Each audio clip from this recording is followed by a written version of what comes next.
focus front. Okay, my speech today is going to be on the refugees. I figured I'd talk about this since we hear about it so much in the news, and so I kind of give you a little insight on what's kind of going on in the world of the refugee. I got my information from the United Nations Refugee Agency.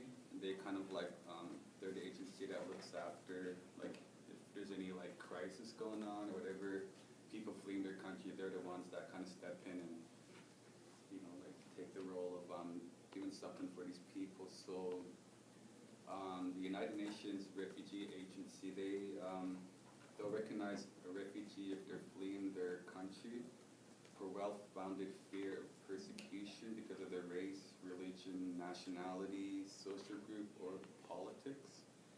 And if the person's unwilling or unable to go back to their country without being killed or imprisoned. The refugee crisis, the current refugee crisis going on right now, the Syrian crisis that we hear about in the news. Currently there are over 300,000 people that have crossed the Mediterranean Sea, 200,000 have made it to Greece, and over 100,000 to Italy, and about 3,000 have died that they know of. These are the people that they found. And another crisis is that the African in Chad with the Boko Haram, with them like they stole like those 300 schoolgirls, and I think they're the ones that have like the child soldiers and stuff. So about over 438,000 are displaced there, and that's affecting all like the local countries of like Sudan and Central African Republic and Nigeria. And another one is the South Sudan conflict. You've probably heard of Darfur. They're internally displaced people there. There's over 7,000 that are refugees in their own country. June 20th is usually World Refugee Day, and currently our stand with the Syrian refugees, I think the Harper government said they were going to take in 10,000, but that really hasn't come to being stuck as a election issue. Like whoever takes over is going to probably have to deal with that.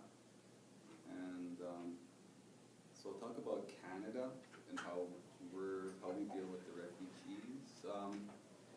Within the last 10 years, Canada has we process about 26,000 refugees a year.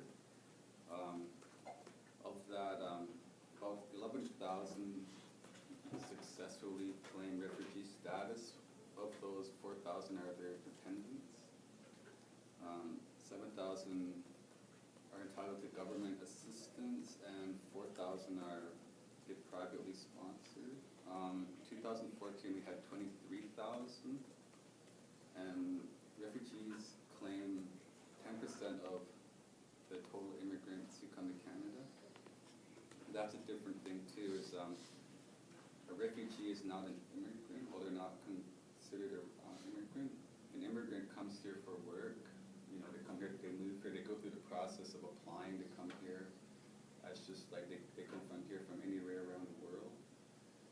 Whereas a refugee is on like they're running from something, they need help, so they usually like flee to the closest country that's next to them. So they'll cross the border, you know, like no one, if you want to stop them, you basically have to imprison them, or like they'll do anything to get out of the situation they're in. So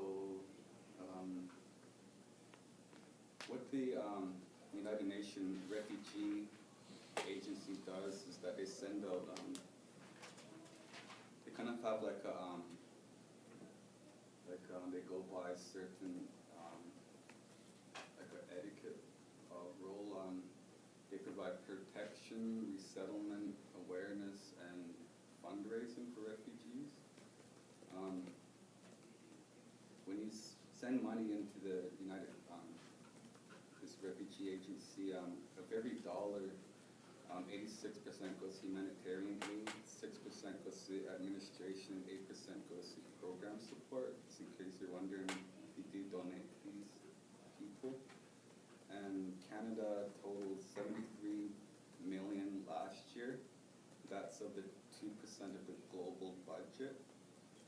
The Refugee Agency, their worldwide spending is right now 36% is in the Middle East and North Africa. Africa is second at 33%, and after that is Asia, 10%, and the rest kind of goes to their administration costs. 3% of their spending comes from fundraising. The rest comes from United Nations, contributions from governments, intergovernment institutions, foundations, corporations, and individuals. A couple of things that this agency does is that they help people. Well, I'll say there's different kinds of refugees, because some refugees are they're called IDPs, or internally displaced persons. Those are people, if there's fighting in their country, they move inside their country, they don't flee their country. And currently there's over estimated 33 million interdisplaced persons. That's rough that they know of. There's stateless persons. These are people where if a country breaks down, or if a new country's created, these are people that are left out. Like they're not, the country that claims status won't claim these people as theirs, and they're left out of the mix. It says that there's actually, 2013, there's actually 10 million of these people. And then there's asylum seekers. These people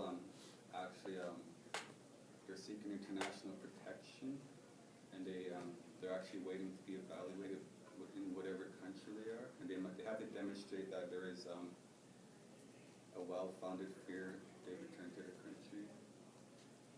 And a couple of things that they do, this organization does, is that they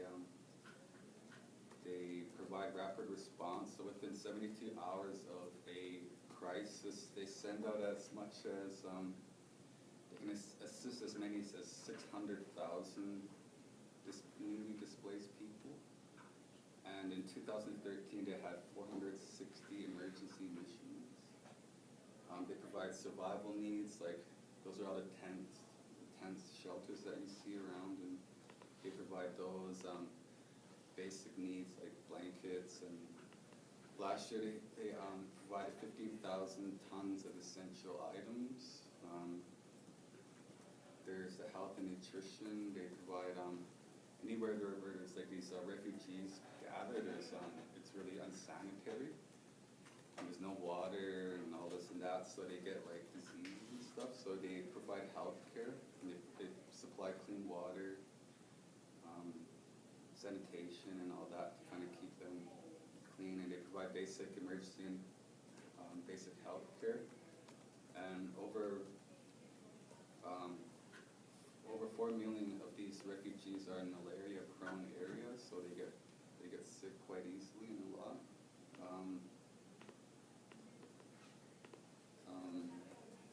They also provide a safety net for people that are in these refugee camps. A lot of these refugees, they're actually not just they're like farmers, doctors, nurses, teachers. They're like people that, when they lived in their country, they weren't just homeless, or they weren't just living on the streets, or they made a living. So like they're given a chance to be given small business grants, whatever country they want to go into, they can start a business there. And it says that over 50% of refugees are children under 18. So when people think of refugees, it's mostly the kids that are on the run too. And that's probably just about kind of basically what I had down for this refugee speech.